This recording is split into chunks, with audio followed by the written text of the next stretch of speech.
മക്കയിൽ ഈ വർഷം 100-ലധികം പദ്ധതികളും നിക്ഷേപാവസരങ്ങളും നടപ്പിലാക്കുമെന്ന് മക്ക മുനിസിപ്പാലിറ്റി. ഈ വർഷം ആദ്യ 3 മാസത്തിൽ 19 നിക്ഷേപ പദ്ധതികൾ നടപ്പിലാക്കി കഴിഞ്ഞു. 50-ലധികം പദ്ധതികൾ കഴിഞ്ഞ വർഷം നടപ്പിലാക്കിയതായും മക്ക മുനിസിപ്പാലിറ്റി അറിയിച്ചു.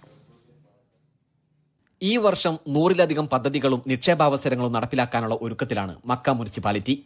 ജനുവരി മുതൽ മാർച്ച് വരെയുള്ള കാലയളവിൽ 19 നിക്ഷേപ പദ്ധതികൾ നടപ്പിലാക്കി കഴിഞ്ഞു. ബത്ത ഖുറൈഷ് നടപ്പാത, കിഴക്കൻ മക്കയിലെ ഹോളിഡേ ഹോമുകൾ, ദക്ഷിണ മക്കയിലെ കാർ സേവനങ്ങൾ, അൽ കഷാഷിയയിലെ വാണിജ്യ ബാങ്കുകൾ എന്നിവ പൂർത്തിയായ പദ്ധതികളിൽ ഉൾപ്പെടും. കൂടാതെ കിഴക്കൻ മക്കയിലെ റെസ്റ്റോറന്റുകൾ, കഫേകൾ, ജിമ്മുകൾ, ദക്ഷിണ മക്കയിലെ വാണിജ്യ കടകൾ, സംഭരണ നിർമ്മാണ സാമഗ്രികളുടെ പദ്ധതികൾ എന്നിവയും ഈ വർഷത്തെ ആദ്യപാദത്തിൽ തന്നെ പൂർത്തിയാക്കി. കഴിഞ്ഞ വർഷം 50-ലധികം പ്രോജക്ടുകൾ നടപ്പിലാക്കിയിരുന്നു.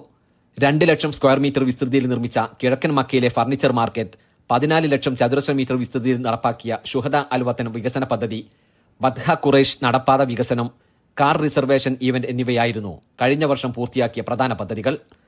ജബൽ നൂർ, ജബൽ സൗർ മലകളിലെ ഹൌസിംഗ് പദ്ധതികൾ, സ്മാർട്ട് പാർക്കിംഗ് പദ്ധതികൾ എന്നീ നിക്ഷേപ പദ്ധതികളും മക്ക മുനിസിപ്പാലിറ്റി പൂർത്തിയാക്കിയിട്ടുണ്ട്. Media 1 Makkah. എണ്ണിപ്പറയും ഓരോ വോട്ടും. June 4 media 1-നൊപ്പം.